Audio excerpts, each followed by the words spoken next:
허진호 감독님의 그 J클래스 올해 프로그램으로 활동 중이신 허진호 감독님의 J클래스로 외출을 감상하셨어요. 예, 2005년 작품. 어저께 두 분 조성호 음악 감독님도 오늘 이 자리에 함께 모시기로 했는데 두 분이 굉장히 긴장하셨었습니다. 오늘 영화를 볼 텐데 너무 오랜만에 보신다면서 긴장하셨는데 어떻게 보셨는지 저도 궁금하고요. 여러분과 함께 외출에 대해서 이야기 나눠보도록 하겠습니다.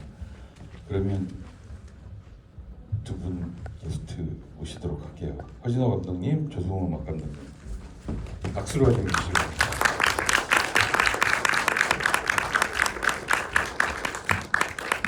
그럼 가운데로 오시죠. 올해 프로그램 오십니다.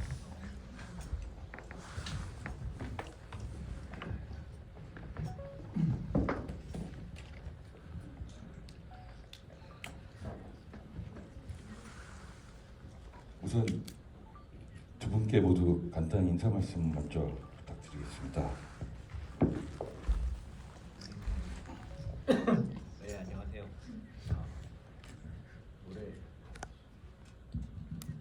올해 프로그래머를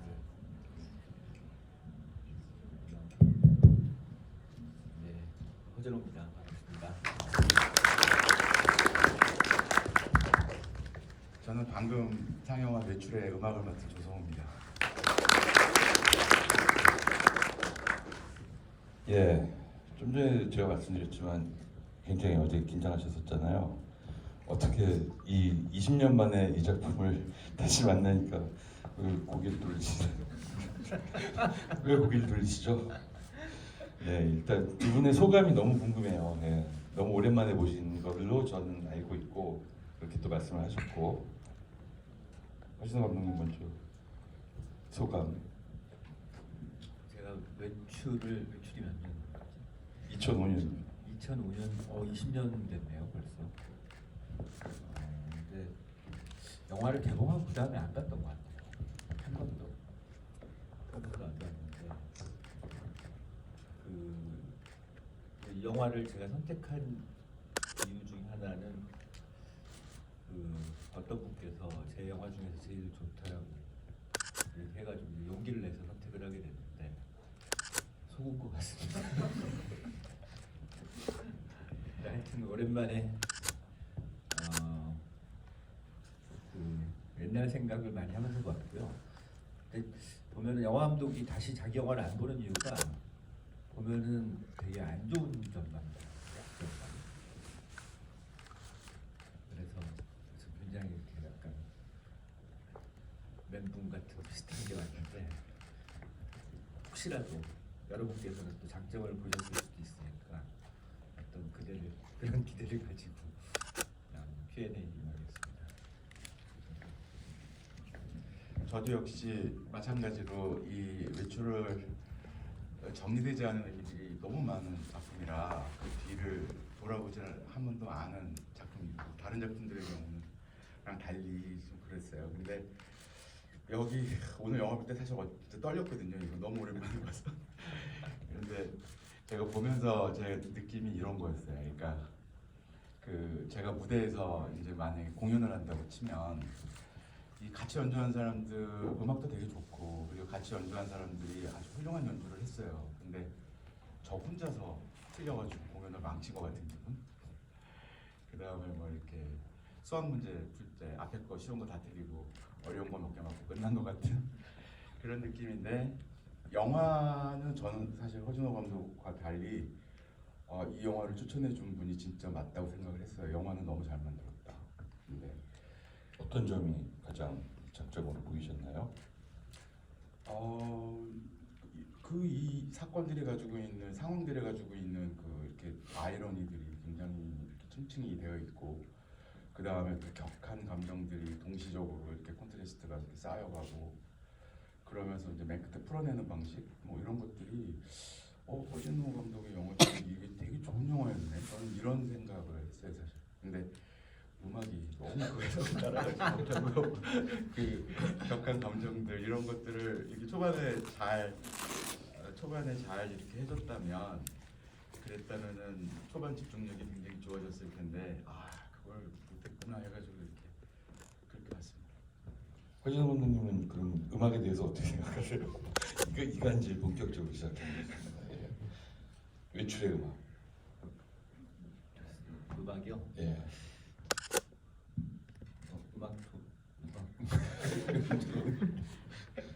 저는 영화를 진짜 보면서 딱 장점은 보였어요. 정말. 손예진 눈을 예쁘게 찍고 라는 장점은 그런 부분이 있는 것 같고, 음악적으로는 아닌 것 같아요. 좋았습니다. 처음에 이거 기획이 어떻게 이 작품이 시작이 됐죠? 2005년 그 외출을 만드시게 된 기획. 제가 외출을 해서 봄날은 간다를 끝나고 다음 영화가 행복이라는 영화였어요. 근데 행복을 캐스팅을 안 됐어요. 대본은 괜찮다고 했는데 하여튼 뭐 여러 남자 배우 캐스팅이 주연 남자 배우들이 다 뭘 찍고 있는 거예요. 달콤한 인생을 찍고 있고 또 뭐 내 마음속에 하여튼 여러 이렇게 같이 하려고 하는 배우 아마 그 배용준 배우한테도 제의를 했었는데 그때 배용준 배우가 행복을 못한다고 했고, 어쨌든 그런 상황 속에서 캐스팅이 안 됐어요. 안 된 상황에서 제가 무슨 시나리오 심사를 갔었는데 거기에서 이 외출, 원래 제목은 외출이 아니었는데 어떤 재밌게 본 대본이 있었어요. 물론 내용은 완전히 다른데 그 내용은 저렇게 교통사고가 났는데 알고 보니까 보험 사기였어요. 여자가 다 보험 사기를 친 그런 내용이었는데 완전히 내용은 다른 거죠.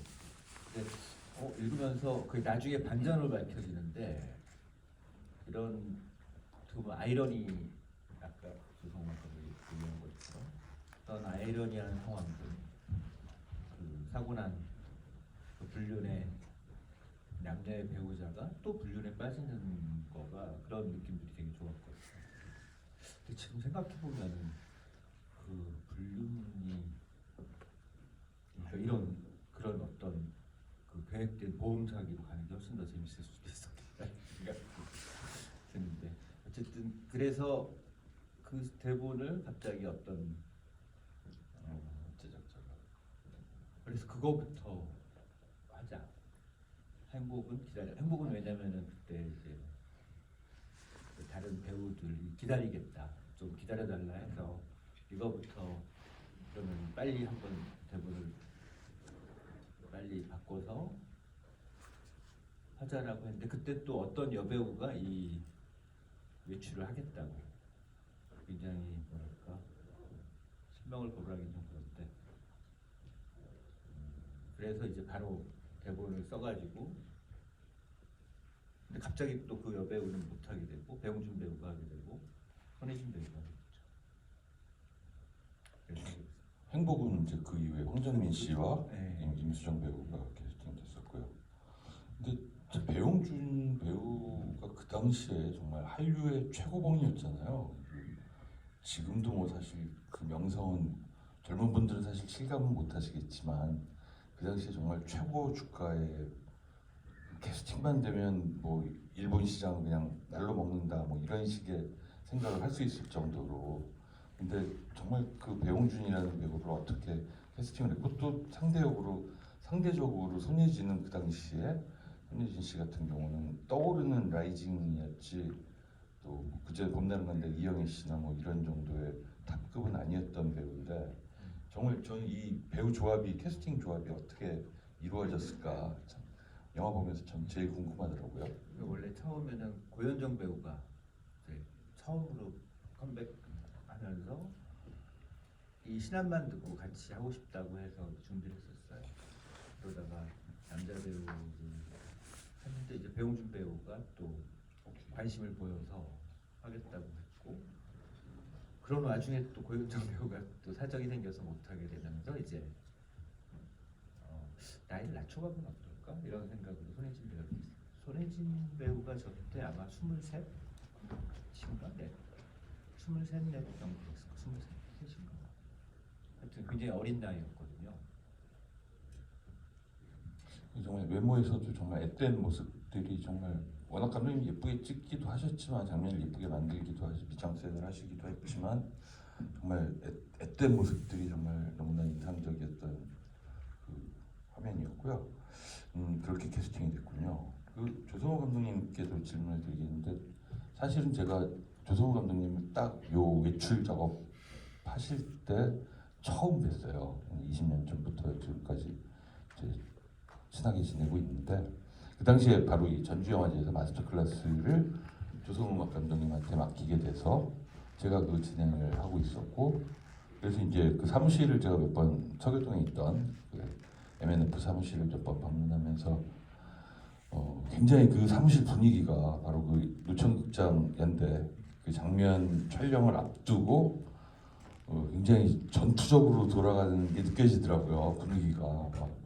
예, 그래서 도대체 뭘 찍길래 이러시냐 이제 이게 좀 큰 뭐다라고 그냥 그때는 얘기를 나중에 보니까 바로 이 콘서트 장면을 영화에 담기 위해서 그렇게 전 스태프들이 매달려서 고생들을 하셨던 걸로 이렇게 밝혀졌는데 정말 대형 공연을 영화에 담는 시도들이 사실 쉬운 게 아니죠. 정말 쉬운 일이 아니고 우리나라 영화 사상에도 이게 이런 예가 있었나 싶을 정도로 큰 작업이었는데 정말 시나리오 받으시고 어떻게 준비를 하셨고 이 장면이 시나리오 단계에서부터 큰 공연 하나 넣자 뭐 이런 식의 준비가 있었는지 궁금하네요.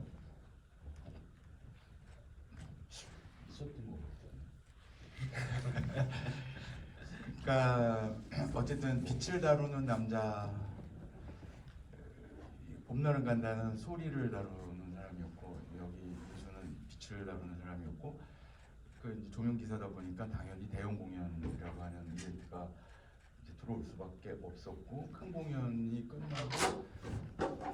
끝나고 난 뒤에 그 이제 또 허전함 뭐 이런 거 그다음에 이런 게 정서적인 그런 일관성이 있는 작품이다 보니까 그 있었고 그리고 준비를 되게 많이 했어요. 그게 왜냐면 그 노천극장에서 실제 관객들을 앉혀놓은 다음에 그 가수들을 불러서 거기서 실제 영화를 촬영하면서 공연을 했으니까 그리고 그 공연은 영화 촬영을 위한 공연이었지만 또 실제 공연이기도 했고 그리고 이제 가수를 선발하는 과정에서도 굉장히 힘든 과정이 있었고 클래식화이하고 러블리 했는데 그때도 이제 너무나 다 출연하고 싶은 거예요 모든 가수들이 그 공연에. 경쟁이 굉장히 심했군요. 네, 그래서 그 공연을 할 때 아니 뭐 국내 뭐 대형 가수들은 그 무대 뒤에서 다 대기했고 무대에 다 올라왔어요. 근데 이제 영화 속에는 그 두 팀만 사용이 된 거고 그러다 보니까 저희는 준비하는 양이 굉장히 많았던 거죠. 영화에 안 담긴 팀 중에 유명했던 뮤지션이 누가 있었을까요? 신화였나? 신화, 신화 맞나? 조성모도 있어요. 조성모, 그 시절 조성모는 굉장히 탑급의 베이비복스? 중요하지 않은 것 같아요. 뭐 아무튼 그 중요하지 않아요.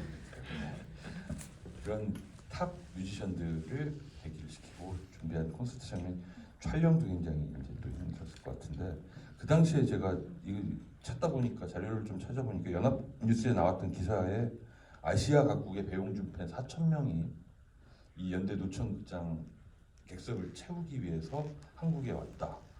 일본은 또 아예 관광 상품화 시켜서 1,600명인가 이걸 아예 상품을 판매를 해서 그분들이 이제 관객을 메웠던 그런 콘서트였다라는 보도까지 나올 정도로 정말 이 몹신 중에 몹신이잖아요. 그렇든 봄날은 간다나 8월의 크리스마스에는 이런 떼샷이 이를테면 속된 표현으로 떼샷이 존재하지 않았는데 이 촬영하실 때 굉장히 힘들으셨을 것 같아요. 어떠셨는지. 그러니까 이게 아까 조성막 감독이 공연을 실제로 하고 실제로 했고 그 배용준 배우가 나오는 부분은 따로 찍었지만은 실제 공연도 하는 거를 찍었는데 좀 준비를 많이 안 했었나 저도 그래서 좀 힘들었던 기억이 있고요.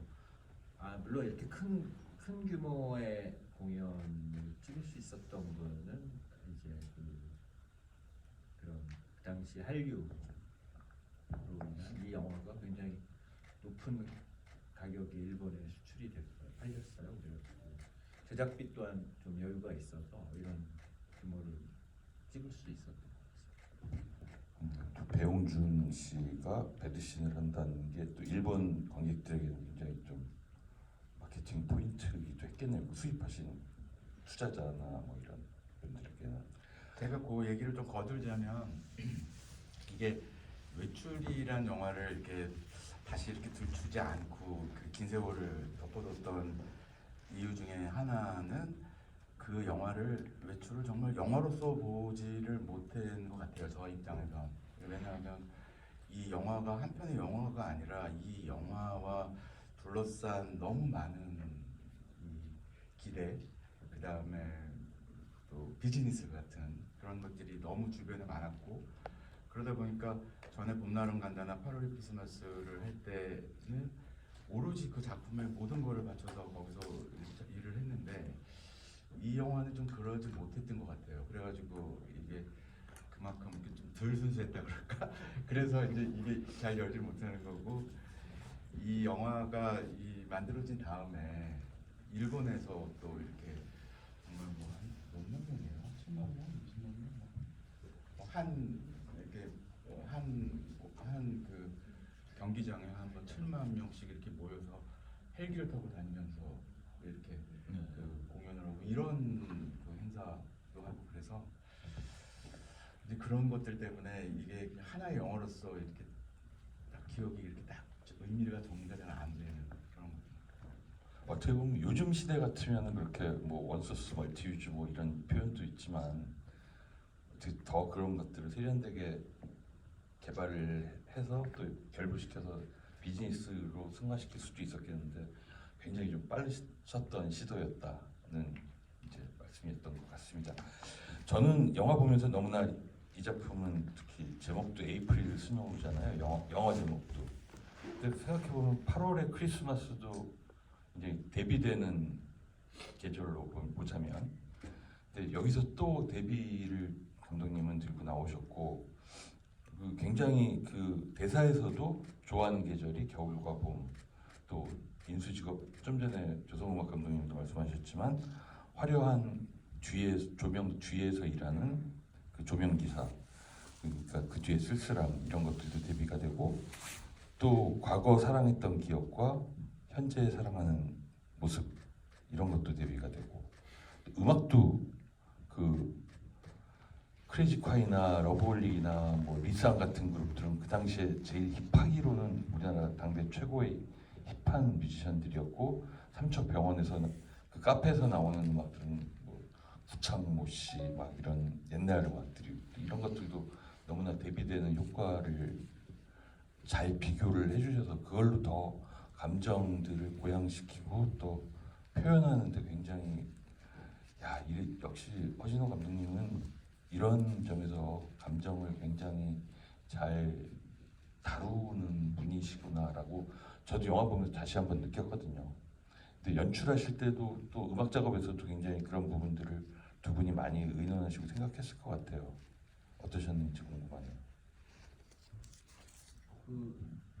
여기서 그 공간은 그러니까 다 오픈 세트죠. 실제 공간에서 존재하는 공간에서 다 찍었고, 그런 여관도 그렇고 병원도 그렇고 세트를 따로 지어서 찍진 않았어요. 요즘 같으면 다 세트 작업을 하는데, 그리고 실제로 이렇게 종이가 붙어 있고 밑에서 내려다보고 있는 카페도 실제로 카페였고, 또 둘이 그 어니어스 노래가 나왔던 또 둘이 뭐 중계 나왔어요 또 할 때도 실제 공간이었고, 실제 공간을 많이 이용했던 것 같아요. 또그 공간에서 실제 그런 음악들이 나와서 그 음악을 물론 이제 그때 참 돈이 많았나 봐요. 그 음악들이 다 비싼 음악들. 내 그렇죠. 기억에 예. 한번 쓰는데 저작권료가 저작권료가 한 2천만 원 그 당시 정도 했던 것 같은데 뭐 내가 무조건 쓰자고 그랬던 거 기억이 나요. 또 그만큼 또 더 효과들이 있었으니까. 예. 조성 감독이 음악 이제 데뷔 효과나 뭐 이런 부분들에 대해서는 또 어떻게 생각하세요? 저는 4월의 눈이라는 그 제목 그 설정에는 그 정확한 그 감정적 포인트를 가지고 한 것 같아요. 그거는 그러니까 저 음악을 만들 때 항상 이렇게 전체의 감정을 유발시키는 아주 심플한 그런 생각들을 이렇게 만들어 놓고 거기에 감정을 이입을 하는 방식으로 작업을 하는데 4월의 눈이라는 거는 이제 4월에 원래 눈이 오면 안 되는데 4월에 폭설이 내렸다. 이것은 모든 거가 원점으로 돌아간다는 그런 느낌? 저는 생각을 했어요. 모든 게 원점으로 돌아가고 그 사람이 꼭 지켜야 하는 여러 가지 관습적인 뭐 이런 것들이 있지만 그 눈이 내렸다는 건 세상이 갑자기 이렇게 변한 거고 그 변한 거는 모든 게 다시 원점으로 돌아가서 그 낯선 사랑에 대해서도 마음을 열 수 있고 뭐 이런 그런 어떤 순백의 그런 정서 뭐 이런 것들을 음악으로 표현하고 싶었고 그래서 그런 정서를 잡아서 그거는 음악을 했고 지금도 4월의 눈이라는 그 곡은 지금도 제가 좋아하는 곡이에요. 그리고 바이올린과 첼로 음악도 나오는데 저는 기타하고 첼로를 이제 매칭해서 연주를 시키는 경우는 사실 좀 흔한 경우는 아닌데 바이올린 기타는 많이 조합이 있었어도 그런 건 어떻게 또 의도를 하신 건지 모르겠네요. 첼로가 약간 불협적 그 선율을 쓰고 싶었고 그리고 바이올린은 조금 음역대가 높잖아요. 근데 이 두 사람의 그 이렇게 호텔에서의 어떤 그 정사신 같은 것들은 그렇게 바이올린이라는 악기로 하기에는 좀 더 무거운 감정들인 것 같고 그래서 이 첼로의 어떤 무거운 그 톤과 그 다음에 불협적인 선율 그 다음을 한 거고 그리고 이제 그거를 받쳐주기에는 아무래도 기타가 좋아서 좀 흔한 조합은 아니었죠. 저는 또 이 작품 보면서 그 배용준 씨의 부인 역할로 나오는 참 임상효 배우라고 나중에 이제 찾아보니까 나오더라고요.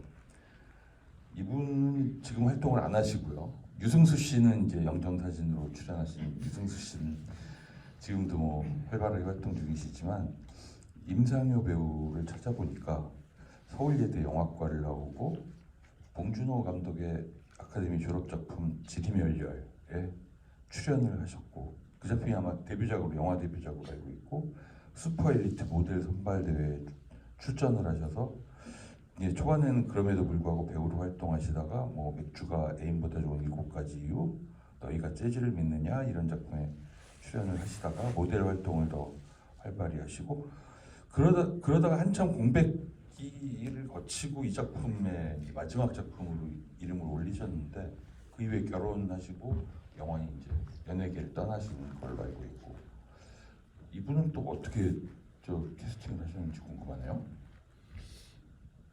그러니까 뭔가 좀 누가 추천해줬던 것 같은데 좀 신선한 느낌이 있었으면 좋겠어요. 많이 알려지지 않은 배우였으면 좋겠다는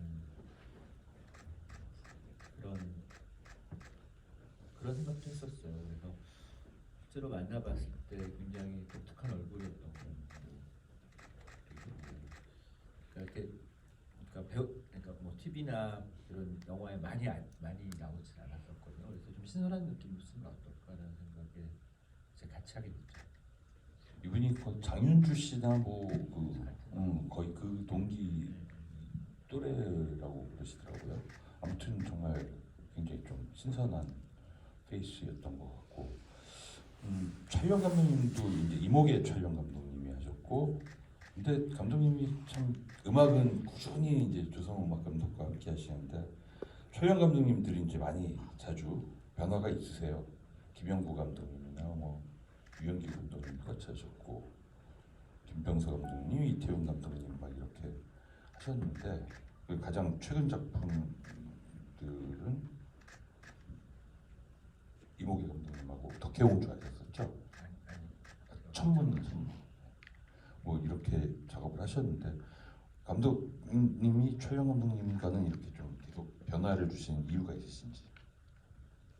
그러니까 이제 촬영 감독이 굉장히 바빠요. 촬영 감독이. 그래서 스케줄이 같이 작업하는 때에 딱 맞아서 같이 하는 때 같이 하게 돼요. 이목의 촬영 감독 그 외출을 찍은 이목의 촬영 감독은 같이 하게 된 이유는 제가 꽃피는 봄이 오면 유장한 감독 영화를 보고 촬영이 너무 좋네. 물론 이제 그 전에 장화홍련이라는 걸로 데뷔를 했었고 두 번째 영화 꽃피는 봄이 봤는데 그게 좋았어요. 그래서 같이 작업했으면 좋겠다 생각해서 같이 작업을 했죠. 최근에 그 쌍찬만 감독으로 등극을 하셔가지고 서울의 봄과 파멸을 찍었어요. 그 조성우 감독님과 작업하셨던 작품 중에 혹은 조성우 감독님이 뭐 꽃피는 봄이었는데 있고 워낙 많은 작품을 또 하셨잖아요. 이게 두 분께 이제 서로의 최고 걸작이 뭐라고 생각하시는지 궁금해서 여쭤봅니다. 먼저 조성우 감독님이 허진호 감독님의 최고 걸작이라고 꼽으시는, 아니면 내가 개인적으로 내 감정상 제일 좋아하는 작품이라든지. 좋아하는 거 지금까지는 봄날은 간다였거든요. 봄날은 간다였는데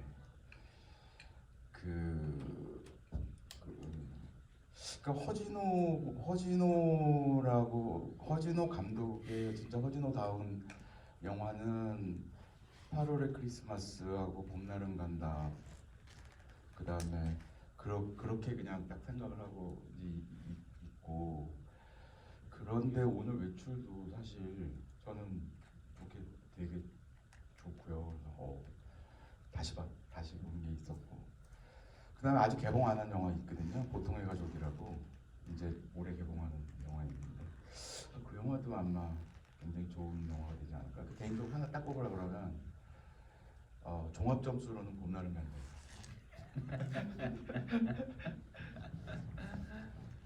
감독님은 그러면 조성우 음악 감독님의 음악 중에 어떤 작품을 또 제일 좋아하시는지.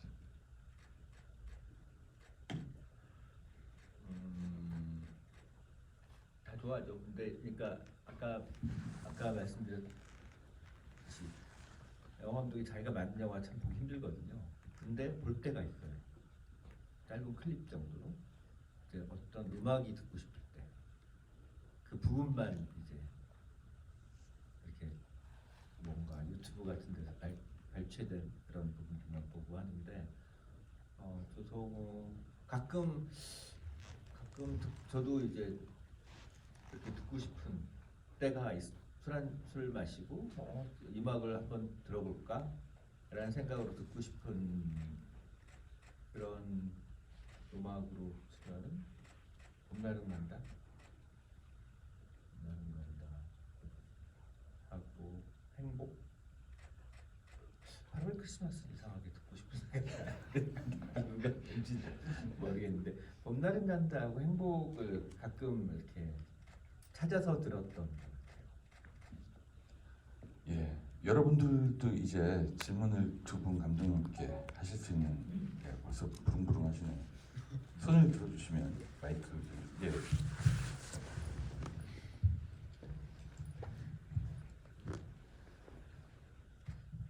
예, 저는 그 감독님께 제가 저희 교수님이 들으면 혼날 수도 있을 것 같긴 한데 제가 이 영화 아직 역사 강의를 듣지를 않아가지고 혹시 이 화면미나 이 영상 자체에 올드함 같은 이 필름 영화 감성이 나더라고요. 그게 혹시 특별히 이유가 있으셔서 그렇게 하신 건지 궁금하고, 제가 2003년생이다 보니까 이 2005년 영화의 시대적 배경 같은 거를 혹시 영화를 볼 때 혹시 알아야 하는 게 있다고 하신다면 또 가르쳐 주시면 감사할 것 같습니다. 일단 필름 감이 나는 거 필름이라 그래요. 아, 필름이요? 예. 35mm 필름으로 감상하신 거예요, 여러분들 지금. 이 작품은 아직 디지털 복원이 안 됐고요, 4K로. 그리고 아마도 제가 생각하기로는 마지막으로 이게 35mm 상영은 이게 오늘이 거의 여러분들 마지막 상영 자리를 하신다고 봅니다.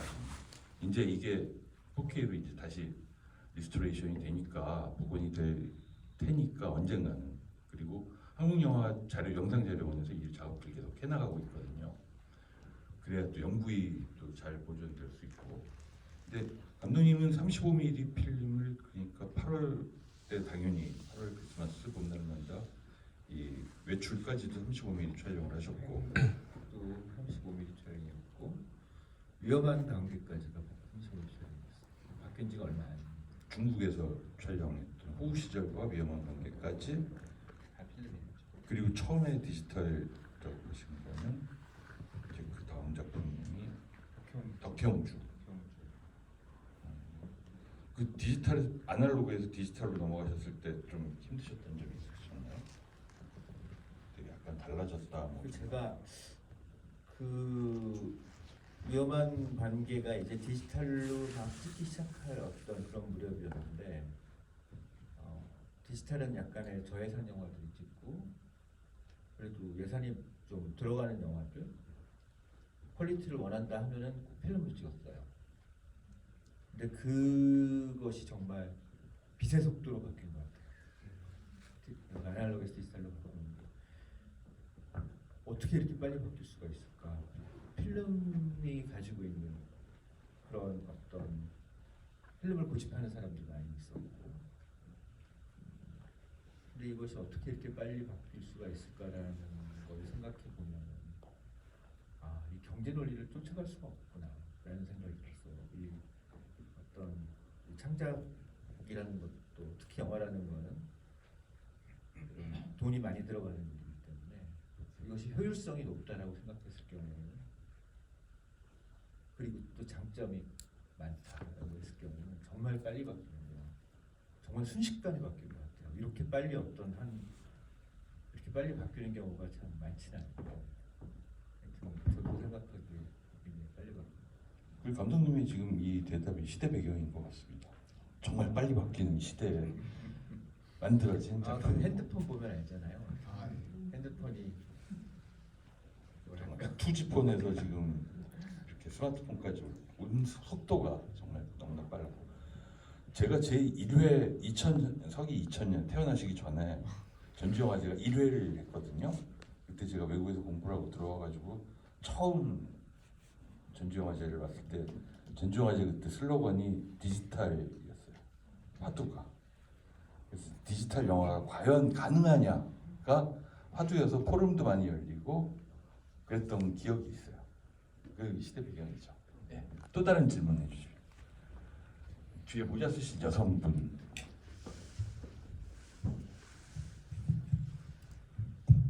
감사합니다. 감독님 영화 중에 8월의 크리스마스는 이제 죽음을 앞두고 있는 사랑이고 또 봄날은 간다에서 어떻게 사랑이 변하니 뭐 이러고 외출에서도 우리가 전에 혹은 나중에 만나면 어떻게 달라질까 이런 시간이나 유한한 개념에 대한 질문들이 또 많이 있다 보니까 감독님 작품을 너무 좋아해서 한 번씩 또 그리워져서 볼 때마다 그랬으면 어땠을까, 헤어졌으면 어땠을까, 다음에 만났으면 어땠을까 이런 상상들을 해보는 또 그런 감정들이 좋은 것 같아요. 그래서 전반적으로 감독님이 생각하시기에 사랑에 있어서 시간이나 유한성의 개념을 어떻게 생각하시는지 전반적인 의견을 듣고 싶고 이게 꼭 사랑이 아니더라도 감독님 인생의 전반, 인생의 선배님으로서 그런 내용도 좋을 것 같습니다. 네. 여기 저 철학 박사님. 철학 박사님께서 시간의 유한성에 관한 제가 8월의 크리스마스를 처음에 이제 대본을 써서 조성우 음악 감독한테 보여줬거든요. 그랬더니 약간 짧게 평을 써서 줬어요. 그 제목이 하이데거의 존재와 시간 그리고 시간의 유연성에 대해서. 그래서 아마 그때 그 조성우 음악 감독이 써준 글로 인해서 제가 어떤 영화를 만들 때 시간에 대한 많은 고민을 하게 되고 그래서 뭐 글쎄 그런 것들을 좋아했던 것 같아요. 좋아했다기보다는 관심을 많이 갖던 것 같았어요. 변화하는 것 그리고 변한 다음에 또 다시 그 과거를 변화하기 전을 생각하는 것. 또 그럴 때 나오는 어떤 정서들이 분명히 있잖아요. 그런 정서들을 이제 표현을 하려고 많이 한 것 같은데 오늘 저도 외출을 다시 보니까 이거 조금 드러나 있는 부분들이 많이 있었어요. 숨겨져 있기보다는 왜 저렇게 드러나게 표현을 했을까? 그러니까 약간 거슬리기도 하고 뭔가 내가 하고 싶은 얘기가 분명히 있었구나 그런 생각도 들고 그랬습니다. 네, 답변이 됐을 것 같고요. 요 앞에 앉아본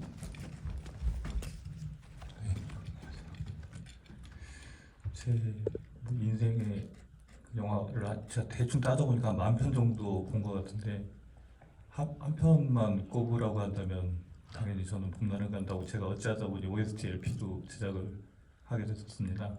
두 분을 또 같은 자리에서 뵈니까 또 감회가 새롭고 이게 원작이 있는 걸로 알고 있는데 혹시 김연경 작가님 원작이지 아니었나요? 봄날 말씀하신 아니 외출. 외출이 시나리오 심사 들어가서 제가 그 원작 그러니까 심사 들어가서 그렇게 해서 하게 됐죠. 그분 이름이 여기 그 영화의 타이틀 나올 텐데 제가 까먹었어요. 질문 드리고 싶은 건 그 배용준 씨가 인기가 많아서 그런지 일본 DVD에는 감독판 버전이 실려져 있는데 저는 그 감독판 버전이 본편보다 조금 더 좋더라고요. 근데 국내에서는 뭐 볼 수 있는 방법이 없어서 나중에 디지털 리마스터링 될 때 혹시 감독판이나 이런 걸 고려해 보시면 어떠실까 여쭤보고 싶고요.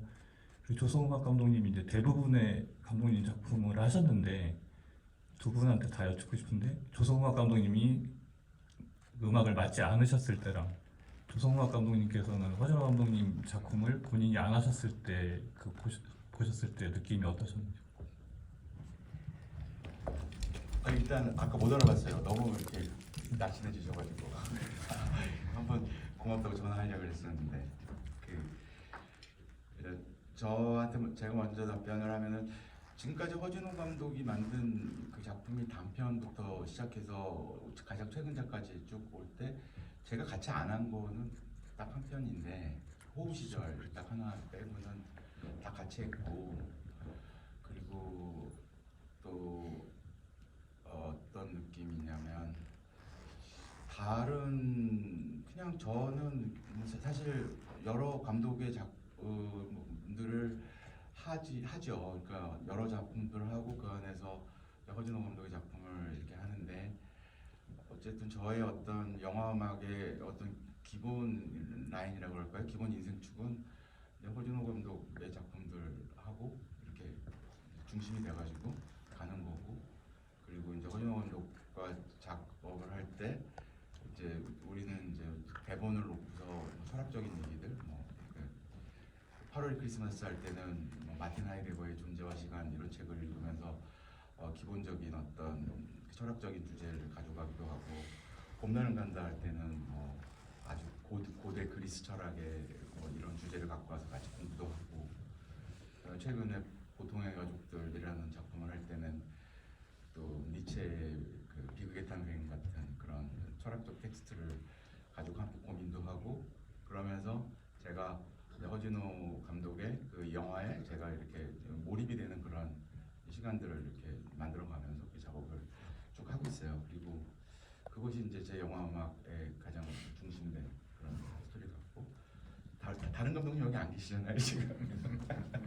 그래서 호우 시절은 제가 이렇게 보니까 그 호우 시절이 제일 음악이 너무 아쉽더라고요.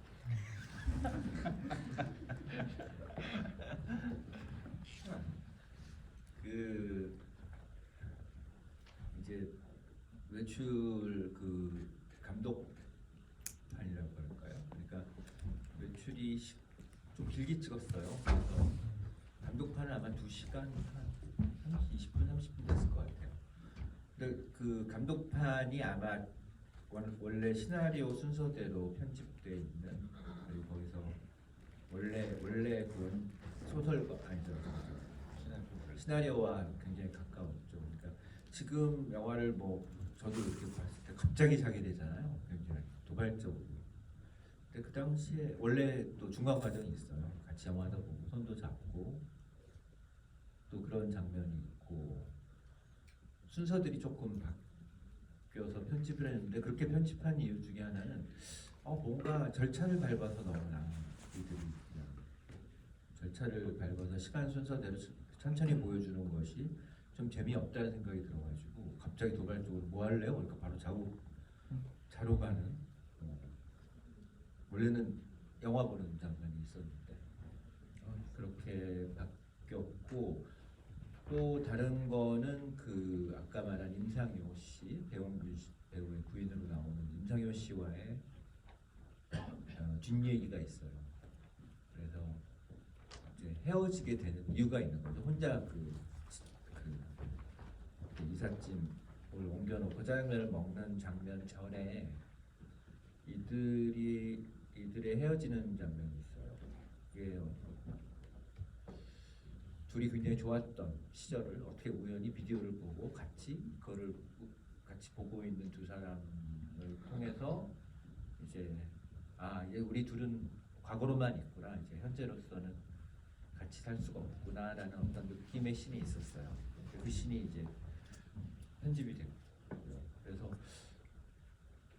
조금 저도 이제 그 당시 외출이 국내에서 그렇게 평이 우호적이지 않았기 때문에 편집을 잘못한 건가? 라는 후회도 했었고, 왜 근데 배용준은 안경을 끼웠을까? 눈동자가 안 보여가지고 너무 답답했는데 왜 끼웠을까 안경을? 뭐 그런 후회도 있고, 하여튼 그렇습니다. 예, 다음 질문 또 받아볼게요. 여기 젊은 남성분, 주로 이제 젊은 분들의 의견을 좀 많이 청취하고 싶으셔가지고. 감독님 안녕하십니까? 네. 개인적으로 일단 그 촬영적인 질문을 드리자면, 저는 그 이번에 다시 보니까 창문 사이로 찍은 샷들이 되게 많더라고요. 근데 그 점이 저는 되게 개인적으로 좋았는데, 8월 크리스마스에서 한석규 배우님께서 그때 끝날 때 창문 사이로 하신 그런 부분이 너무 좋았는데, 감독이 원래 창문 사이로 좀 이렇게 찍으시는 걸 더 선호하시는지가 궁금했고요. 두 번째 질문은 그 정석 씬이 보통 이제 밤에 많이 촬영을 하시는데 대부분 근데 이번 영화는 처음도 그렇고 두 번째도 낮에 했었던 것 같아가지고, 그것도 혹시 이제 밤에 그럴 때보다 낮에 하시는 게 더 의미가 있으신지 그러니까 그렇게 촬영하신 게 스토리적으로 좀 몇 명이신다고 하면 좀 낮에 밝을 때 그런 건지 좀 여쭤보고 싶었습니다. 창문샷. 창문샷은 개인적으로 뭔가 이렇게 그냥 바로 다이렉트하게 보는 것보다 어떤 걸 걸쳐서 보는 느낌들이, 또 그런 걸 통해서 어떤 상대방을 보게 되고, 이런 느낌들을 제가 좋아하는 것 같아요. 그래서 서령 감독도 아마 그런 느낌들을 잡으려고 했던 것 같고, 좀 지나치게 길게 찍은 것들이 있더라고요. 외출에서는 자연스럽지는 아주 않았어요. 저는 뭔가 너무 길게 창문 사이로 뭐 둘이 보여준다든지 이런 부분들이 조금 걸리기는 했고, 그리고 그 정사 장면은 그러니까 뭔가 좀 이상해요. 저는 보는데 그러니까 뭐가 이상하게 있는데, 일단 약간 그럴 수도 있는데 너무 그냥 도발적으로 바로 뭐 할까요 하더니 갑자기 그냥 그 알몸이 되고. 호텔로 들어가고 스타킹을 벗지 않나. 또 뭔가 약간 제가 어떤 걸 찍었을까, 어떤 이유를 가지고 저렇게 찍었을까 라는 찍으려고 했을까? 아니면은 뭐가 있었을 텐데 뭘 찍으려고 했을까? 그런 부분도 있었던 것 같아요. 굉장히 그 성적인 부분에 있어서 예를 들어서 지금 그 다는 안 보였지만 그 애인 와이프와 남편 바람난 와이프와 남편 사고 난 그들이 찍은 그 카메라가 있잖아요. 거기에 어떻게 보면 그런 성행위에 대한 것들이 있을 수도 있을 것 같거든요. 그래서 그거가 그렇게 어떻게 보면 더럽고 막 구역질이라 할 정도로 막 그랬는데 어떻게 보면 자기가 또 똑같은 짓을 하고 있는 어떤 그런 느낌을 가지고 배드 씨를 찍으려고 제가 했던 것 같은데 그러면서 되게 힘들어하면서도 좋아하는 약간 이상해요 뭔가. 근데 그게 두 번이 그렇게 낮에 자게 된 거는 원래는 정사신이 한 번이었어요. 한 번이었는데 이게 뭔가 그 뒤에 더 들어가면 더 절절하겠다는 생각이 들었거든요. 이제 그래가지고 편집으로 놀아버렸어요. 그냥. 그래서 앞에는 이렇게 막 무슨 안경 벗기고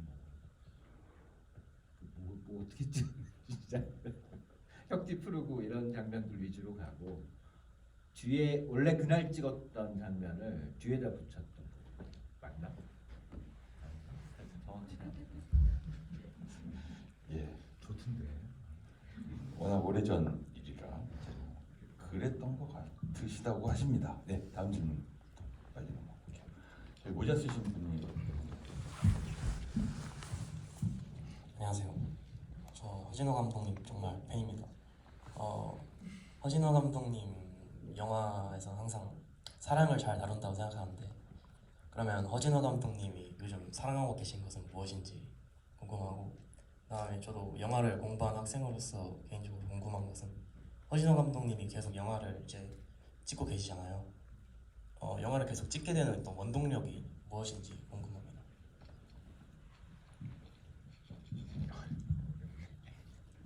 좋은 요즘 사랑하시는 거. 당구를 해야 당구에 빠져서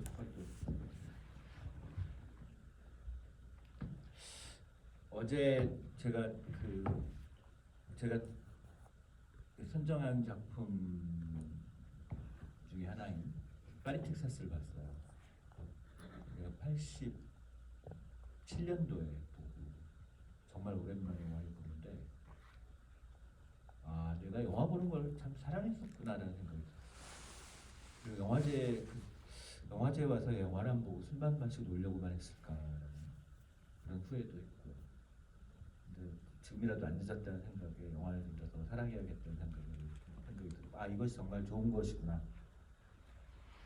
그러니까 제가 원래 시네필이 그렇게 아니었지만 영화를 사랑할 만한 것 같다는 생각이 어제 들어서 영화를 사랑해야겠다는 생각이 들었고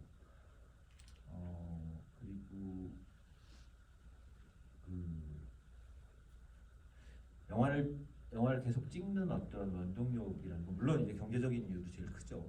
그걸로서 제가 생활을 해야 되니까 영화를 찍어서. 근데 또 두 번째로 본다면은 영화를 찍을 때가 제일 행복한 것 같아요. 현장이 굉장히 힘들죠. 이제 춥고 또 정말 새벽에 일어나야 되고 늦게까지 일하고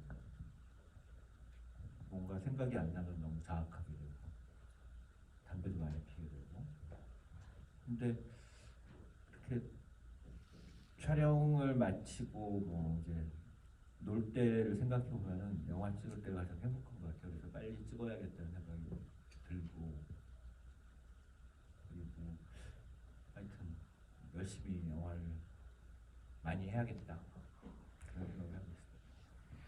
네, 많이 보시고 많이 하실 것 같고요. 다음 질문 또 받아볼게요. 이 앞에 여성분 시간이 많지 않아서 지금 이 질문 다음에 하나만 더 받고 마치도록 하겠습니다. 네, 안녕하세요. 저는 감독님과 음악 감독님 두 분께 각각 다른 질문이 있는데요. 어제 외출을 감상할 포인트로 역지사지 그리고 남을 이해할 수 있을까 하는 관점으로 보면 좋겠다고 하셨는데 저는 개인적으로 충분히 이해할 수 있었던 것 같습니다. 혹시 나중에 이제 같이 여행을 떠나는 것을 해피엔딩 나름의 열린 결말로 해석되는데요. 원작이 있긴 했지만 혹시 원래부터 이런 결말을 예상하셨는지 아니면 또 다른 결말이 있었는지 좀 궁금하고요. 또 혹시 촬영 중 기억나는 에피소드가 있으신지에 대해서 궁금합니다. 그리고 음악 감독님께서는 실제로 그 영화가 덜 순수했던 것 같다고 말씀을 하셨는데 저에게는 상업적인 요소로 비춰지지 않고 그 시대 그대로를 즐길 수 있었던 것 같습니다. 특히 리쌍 팬으로서 지금은 볼 수 없는 투샷을 보게 되어서 굉장히 감회가 새롭습니다. 혹시 캐스팅 비하인드가 있었나요? 네, 간단히 먼저 네, 먼저 얘기하면 하시죠. 그 리쌍은 원래 허진호 감독이 좋아하는 가수고요. 맨날 노래방 가면 리쌍을 불러요. 그 리쌍이 이제 들어왔고 그리고 나름 또 저는 그 음악을 만드는 과정에서의 좀 덜 순수한 것이 다시 이렇게 외출을 보지 않게 하는 그런 원인이라고 생각하는데 그거를 이렇게 순수하게 봐주시니까 감사합니다. 그러니까